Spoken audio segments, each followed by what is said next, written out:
উপসাগরীয় ধনী দেশ সংযুক্ত আরব আমিরাতে লটারিতে প্রথম পুরস্কার ১,৫০,০০,০০০ দিরহাম জিতেছেন এক প্রবাসী বাংলাদেশি।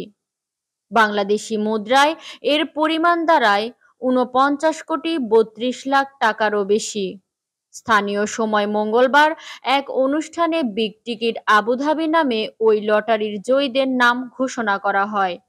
এ সময় বাংলাদেশি প্রবাসী নূর মিয়া শামসু মিয়ার নাম আসে।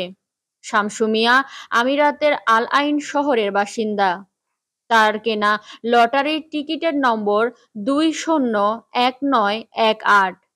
এই টিকিট পুরস্কার জেতার পর অনুষ্ঠান থেকে শামসু মিয়াকে ফোন দেন উপস্থাপক রিচার্ড এবং বুচরা। খুশির এ খবর শুনে আনন্দে উচ্ছ্বসিত হয়ে পড়েন তিনি।